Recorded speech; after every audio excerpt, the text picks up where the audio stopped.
Bonjour tout le monde, encore une petite vidéo qui parlera de tout et de rien, pas de sujet précis, on verra bien. Ah ben regarde, ça c'est la maison du voisin. Ah ben ça c'est une claque dans la gueule.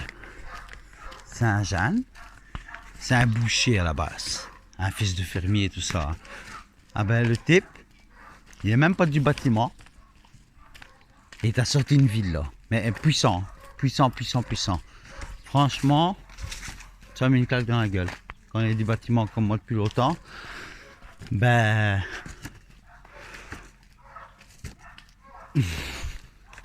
ouais, il a 22 ans, franchement. Ah, les autres, ils ramassent les ruches, ils vont les filmer.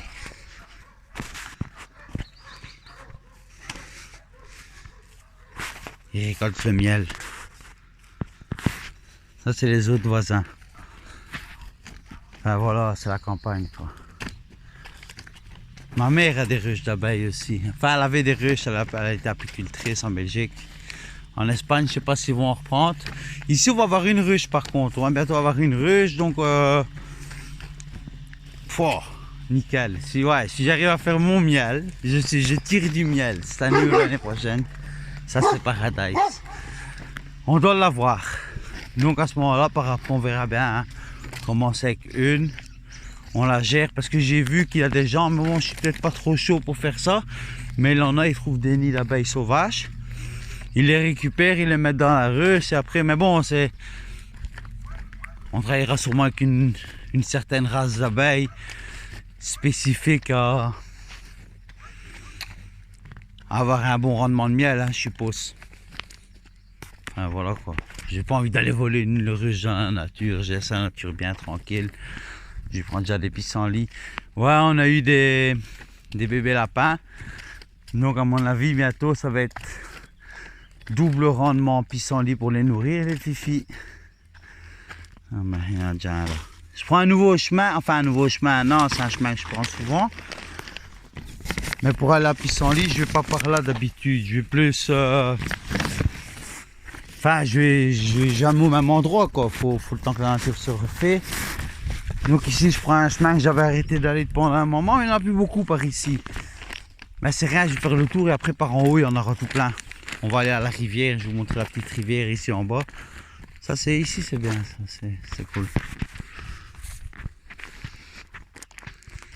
Il y a plusieurs parties en vérité. Si on passe par derrière, comme je prends ici, on passe par les vergers et après on rentre dans la forêt. Si je passe par devant, c'est tout des plaines. Parce que là, à ce moment-là, c'est plus la vallée. Le creux de la vallée, quoi. Donc là, c'est plus des champs, des prairies. Et derrière, c'est tous les bois là où on va maintenant. Donc c'est plus du côté forêt, mais on monte sur les prairies d'en haut, sur les plaines d'en haut. Et là, quand même assez beaucoup de pissenlits et compagnie. Enfin, voilà, en même temps, je fais une promenade parce que bientôt, il a 160 km. Je me suis préparé comme un taré mental du week-end physiquement. Ici, j'ai laissé mes jambes un peu tranquilles. À part des squats avec les poids et des petites marches légères, quoi, mais vraiment légères. Ah, du beau trèfle tout jeune. Ça, il est bien tendre. Ah. Ouais, attention ici, je laisse tranquille. On aura en haut. On ramasse pas maintenant, voilà. On fait la vidéo. Ouais, là, les bébés lapins, l'eau qui couvre, bientôt ça va sortir à mon avis. Ils sortent même plus là-bas. On dirait que le mâle, il couvre avec la femelle. Enfin, il est bon lui aussi. Au lieu de lui ramener à bouffer, imbécile. Enfin, ils sont bien parce que quand les animaux ils font des jeunes, généralement, c'est qu'ils se sentent bien. Peut-être que le renard il vient les menacer de la nuit, mais il ne sait pas rentrer, quoi. Saloperie de renard. Enfin voilà, méchante évolution en sport, ouais, je suis en train vraiment d'évoluer pour l'instant. Je commence à constater des résultats. Je vais plus loin dans mes séries. Je rajoute des séries à mes séries. Et je reproduis plus souvent dans la journée ma série. Qui est bien plus longue et bien plus... Comment je vais dire variée. Je fais du saut à la corde, je fais des squats avec les poids. Je commence toujours par 15 à 20 pompes avec mes pieds en hauteur sur une chaise. Je commence avec 20 et les dernières séries, j'ai fait 15 quoi, parce que j'arrive plus. Puis quand j'ai fait ça, directement, je fais les pompes, les squats, la corde à sauter, ou bien la corde à sauter avant les squats, ça dépend. Les squats avec un poids, avec la barre. De toute façon, je vais tout faire en filmant bientôt. Je trouverai quelqu'un qui filme pendant que je fais ma série.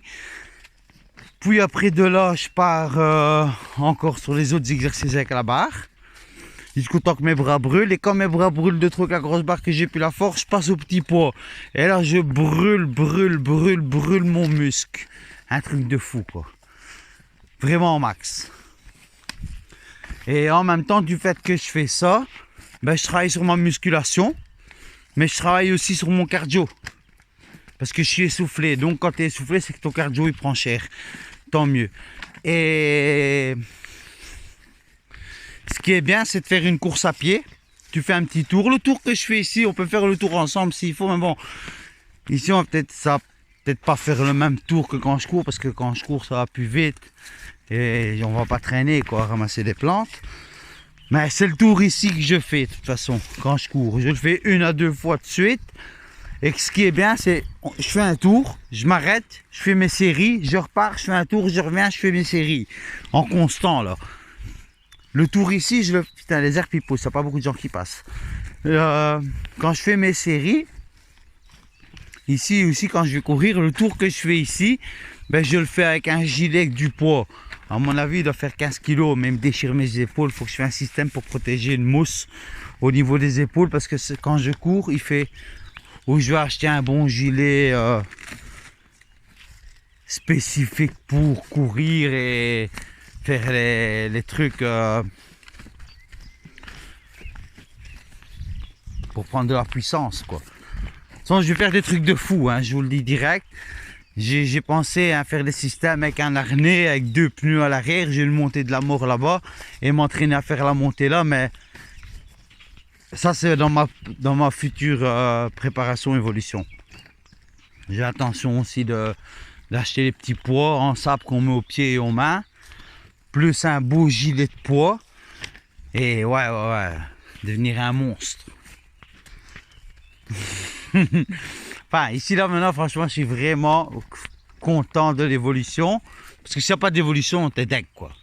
Si tu constates pas que tu cours plus longtemps, tu cours plus vite, tu as plus de souffle, tu prends de la masse musculaire. Mais quand tu constates tout ça, ça te donne envie que d'aller plus loin, tout simplement. Il faut toujours dépasser ses limites. Le but, c'est de dépasser ses limites et se dépasser constamment. Tout en continuant à s'instruire, à s'enrichir.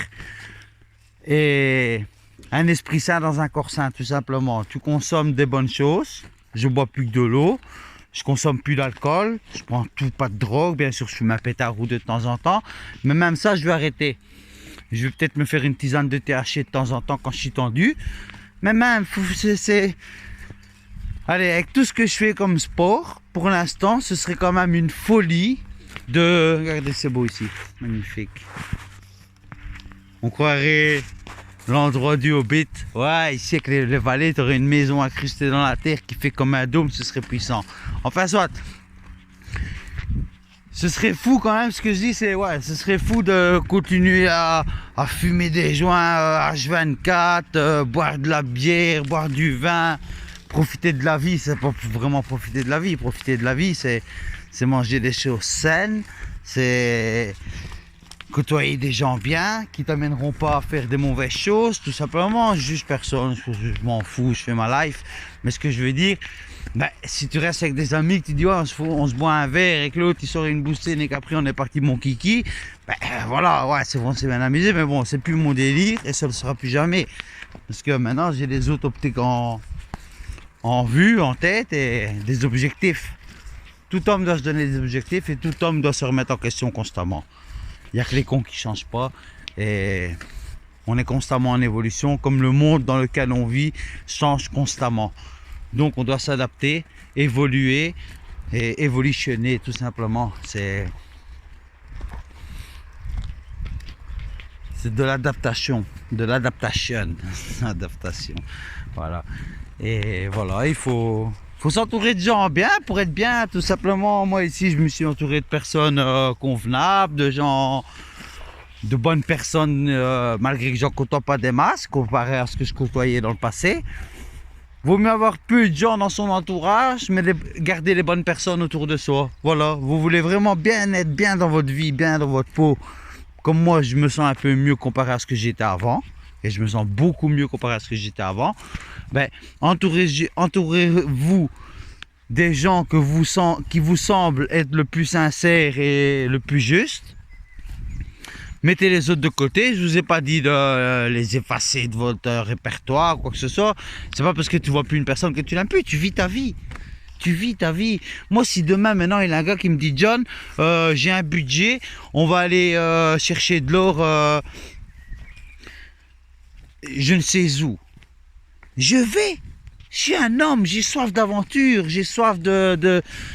J'y vais. Voilà, le type va me dire, ouais, mais je suis pas sûr de te payer. Ça marche, ça marche. Ça marche pas, ça marche pas. J'ai perdu quoi? J'ai perdu une année de ma vie? La vie, elle passe tellement vite qu'une année à perdre, je m'en fous de la perdre parce que c'est une expérience.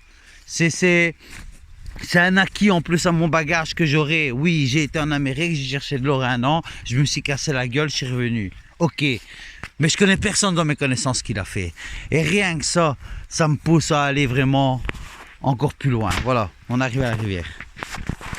C'est un petit droit endroit tranquille. Je viens pas souvent en vérité. Hein. De temps en temps quand je passe, j'ai mes autres endroits bien sûr. Ça je vais vous les montrer. Ah, ils ont fait un barrage chez les enfants. Enfin les enfants, je vois jamais personne. C'est rare quoi. Voilà, mais la petite rivière là, enfin. Il y a plusieurs zones ici dans le coin, des petits endroits paisibles comme ça, mais plus retirés où personne ne passe jamais. Parce qu'ici c'est quand même un lieu de passage. C'est une intersection entre le chemin de la forêt, le chemin d'où je viens et un chemin qui va sur le chemin. C'est 3 routes qui se rejoignent ici. Donc on pourrait quand même avoir un passage plusieurs fois sur la journée, malgré que personne ne passe jamais quoi. On croise plus souvent des touristes que des gens du coin quoi. Parfois je me demande si... Ouais, je dis pas, il y a des Ardennais qui connaissent ces Ardennes, mais bon... Le coin, je connais ici, sûrement mieux que... Voilà, il faut... Enfin, de temps en temps, je prends un sac à dos, je pars comme ça, et je suis parti encore l'autre jour, je l'ai fait. Et j'aime bien prendre des nouveaux chemins que je connais pas pour découvrir, parce que généralement en forêt, ce qui est balisé, c'est les chemins de randonneurs, les chemins militaires, enfin, les routes principales sont balisées, mais il y a 3 fois plus de routes en vérité en forêt qui sont pas balisées. Et ça, c'est les chemins des bûcherons, qui là, il n'y a jamais personne qui va passer. Même pas le garde, quoi. Le garde, il passe là où sa Jeep, elle passe. Il y a des chemins de bûcherons, parfois, ils sont à l'abandon et ça monte depuis tantôt maintenant, genre un souffle. Voilà, ici, on est en ambiance forêt. Je sens qu'il y a eu des batailles ici dans le passé. Je sais pas pourquoi, truc de fou. Enfin, voilà. Faut se préparer physiquement, mentalement, psychologiquement, matériellement, dans tous les sens du terme, il faut se renforcer. Son corps, pourquoi? Parce que c'est ce qui va se passer bientôt. Ça va être sûrement la loi de la jungle. Ouh, les fourmis, ils ont attrapé quelque chose là. Ils sont en train de démonter le scarabée. Et vu la taille des fourmis, il ne faut même pas se faire choper la gueule. Enfin, ouais, ça c'est une fourmilière géante. Il faut au moins 1m40, 1m50. À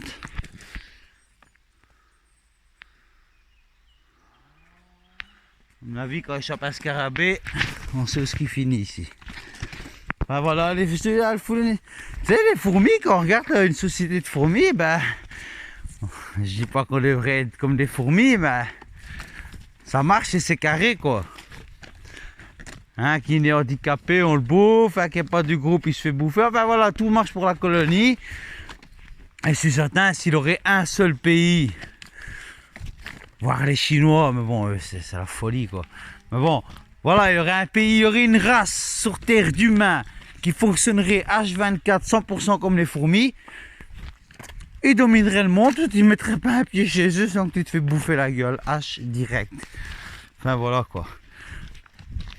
Ainsi voilà, et vu ce qui s'en vient, c'est pas beau parce que tout ce qui s'est passé maintenant précédemment, C'est que du pipi de chat, hein, faut pas croire. Hein. Le gros, le lourd, il a à venir. La crise financière, la famine. Comme j'ai toujours dit, je crois que les gens ils mourront plus facilement et plus de gens mourront de faim que d'une balle. Basta. C'est comme un virus, tu tueras beaucoup plus de gens que n'importe quelle guerre. Enfin, une guerre peut être une guerre bactériologique aussi, voilà. C'est délicat, comme on peut dire. Et voilà, c'est comme dans la jungle, hein. C'est le plus fort qui survit. Hein. Pas que le plus fort, c'est le plus malin aussi.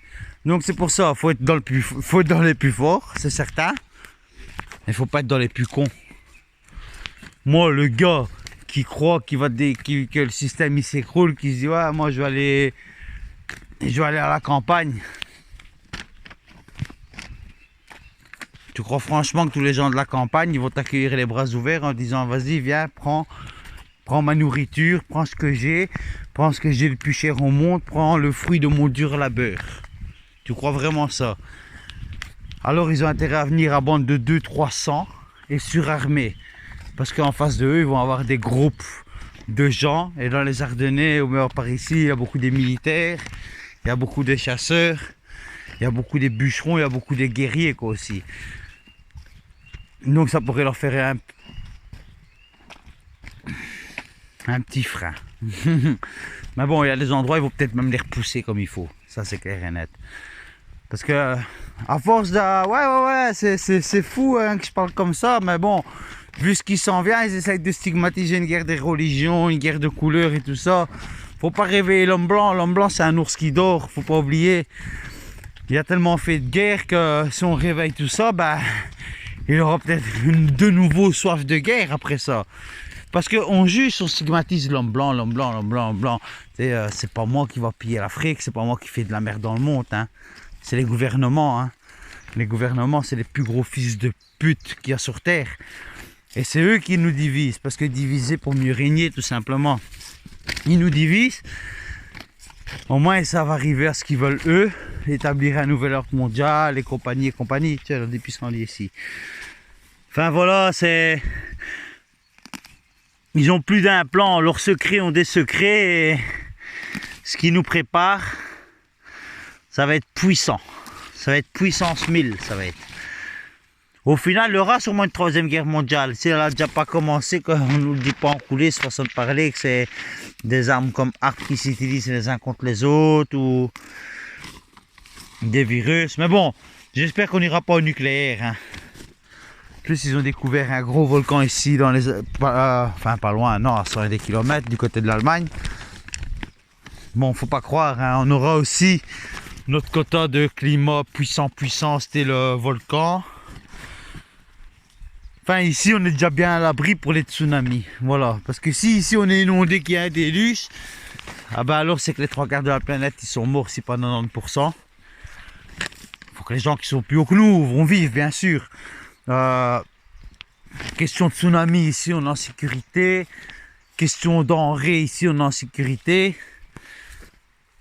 Il y a beaucoup de questions qui fait qu'ici dans les Ardennes, dans les Hautes-Ardennes, on est plus, dans les Hautes-Fagnes, on est plus... Ben voilà, ici on prend un quota humain-bétail, il y a plus de bétail.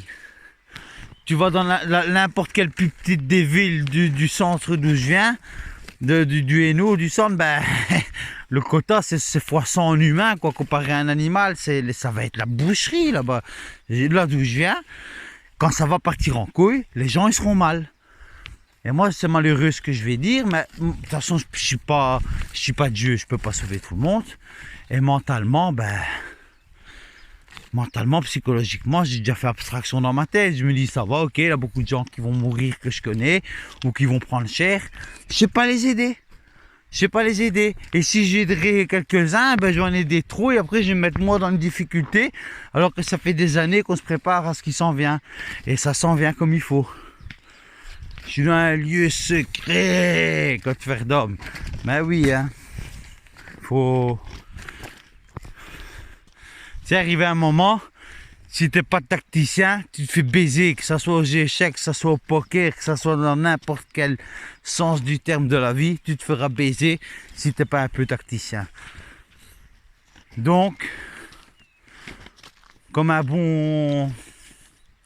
Il y a plein de gens, hein, plein de gens que je connais. Souvent, je leur disais, va voir ça, regarde ça, ça se passe comme ça, et tchic et tchac. Et les gens, ils te regardent, c'est pas méchant, mais avec un sourire un peu narçois, comme pour un sourire moqueur. Ben, il y a un dicton qui dit qui rira bien, rira le dernier. Tout simplement. Et les gens qui rigolaient hier pleureront demain. Pleureront. Ils pleureront. Ils pleureront de ne pas avoir fait des stocks. Ils pleureront de ne pas avoir fait du sport. Ils pleureront de ne pas s'être instruits de quelles plantes ils peuvent manger. Parce que les gens mourront de faim alors qu'ils seront en train de piétiner des plantes comestibles. Tout simplement. Comme quand on dit que on piétinerait un champ de diamants pour ramasser des pommes de terre parce qu'on ne sait pas c'est quoi un diamant brut. Un diamant brut, si tu le mets dans tes mains, tu le jettes comme un vulgaire gravier. Alors qu'en vérité, tu avais l'Arkenstone dans tes mains, quoi. Voilà, faut travailler sur tout le psychologique. Parce que même si tu es un bœuf et que tu fais 2 mètres et que tu es puissant et que t'es Mike Horn façon survie, si mentalement tu sais pas te relever parce que tu as perdu un être cher ou parce que tout part en couille, ressaisis-toi, mec. Ressaisis-toi. Parce qu'il faut se préparer surtout mentalement à ça. Faut pas se préparer, oh, moi j'ai le stock, j'en ai rien à foutre. Twister il passe sur ta maison, t'as plus de stock, t'as plus rien. Tu dois rebondir constamment. Tu dois pas avoir un plan A, ni un plan B ou un plan C. Tu dois avoir un plan B, un plan E, un plan F. Voilà, et au final, si je suis sur des décisions qui me sont primordiales, c'est que bientôt, je dois m'expatrier. Donc j'hésite encore parce que j'ai envie d'aller rejoindre ma mère en Espagne. Près de ma mère, ce serait bien. Mais bon, l'Espagne, ça reste dans l'Europe. L'Espagne, ils vont se taper une guerre civile comme il n'y en aura pas 2 en Europe. Enfin voilà, ça va être chaud boulette. Ça va être chaud boulette avec tout ce qui se passe. Je ne sais pas encore trop aller. Pays de l'Est, mais pays de l'Est, voilà, t'es pas chez toi. La Russie, c'est bien, mais bon, t'es pas russe. Et stratégiquement, c'est la Russie le meilleur pays. Hein. Là où on disait que c'était des monstres depuis qu'on est petit, ben c'est peut-être eux les gentils et c'est peut-être les monstres ici, quoi. C'est fou. Parfois la goutte elle tombe à la matrix au ralenti pour qu'elle tombe. Et quand elle arrive, c'est un saut d'eau là dans la gueule. Enfin voilà, faut se préparer. Tout simplement. Ça peut être tout bête, ça peut être aller faire une marche tous les jours avec un sac à dos. Et le jour que il faudra marcher vraiment avec son sac à dos, ben à ce moment-là, du beau trèfle. À ce moment-là, vous serez dans la puissance de prendre un sac avec du poids et de dégager vers un plan B, puis un plan C, un plan D, voilà. Parfois, il y a des gens qui disent, hein, c'est plus malin qui vit, ben voilà, ça part en couille totale. Le gars, il se retire de la civilisation, il se met dans sa petite grotte au milieu de sa forêt. Le temps que les gens vont s'entretuer, se blesser, se meurtrir et compagnie, ben, le gars là, il voit le temps passer. Et quand il y en a un qui va arriver au milieu de sa forêt, ben, qu'il a déjà prévu des pièges, qu'il a déjà prévu de quoi le stopper à l'avance. Enfin, pas tuer non plus des innocents, mais bon. Comme on dit, on fait pas une omelette sans casser des œufs. Et voilà, faudra travailler même sur son cœur, hein, parce que si demain le système il s'effondre, que tout le monde a faim, celui qui va voir une petite fille venir, un petit enfant avec son petit frère, frapper à la porte pour demander à manger. Mais là, fais un nœud avec ton cœur, ravale ton cœur, parce que la petite fille, c'est des gars qui l'ont envoyé peut-être, ou bien alors non, hein, ou bien alors non. Hein. Ça, tu vas pleurer toute ta vie pour ça. Ça, c'est des trucs, des scènes que tu vas pleurer toute ta vie, parce que tu vas peut-être pas lui donner rien à manger, tu vas peut-être même pas lui ouvrir, et elle va peut-être mourir plus loin de faim. Ou bien alors, tu leur as ouvert la porte, et comme tu aurais ouvert la porte qu'ils auraient vu que tu avais à manger, elle serait partie. Et dans les heures qui suivent, tu avais un gars qui débarque chez toi, qui te pille, qui te tue, qui te viole, qui te prenne tout ce que tu as. Tout simplement. Parce que des gens ont un esprit assez malsain et tourné par le malin pour envoyer des enfants en guise d'éclaireurs, quoi. Voilà, c'est l'enfant sert d'esclave, l'enfant servira de toute manière qui sera utilisable. Les gens l'utiliseront parce que les gens sont méchants et mauvais. Parfois je dis c'est pas plus mal ce qui s'en vient parce que la société est réellement malade et on a besoin d'un petit nettoyage. Et voilà. Je sais bien que je suis un peu chiant, mais bon, c'est... Vu ma logique, je me prépare toujours au pire. Faut pas se dire, ouais, il va voir ça, il va voir ça. Non, ça va être pire. Vois le pire et tu seras peut-être plus proche de ce qui s'en vient. Allez, sur ce, je vous souhaite une bonne journée à tout le monde. J'apposterai tout à l'heure ou demain. Je vais recharger parce que si ça me coûte un œil, il faut que je mette un compte internet et tout. C'est pas évident, alors c'est... Enfin voilà, sa mère. Je vais recharger la carte, j'apposterai après. Allez, bye chat à tout le monde. En puissance!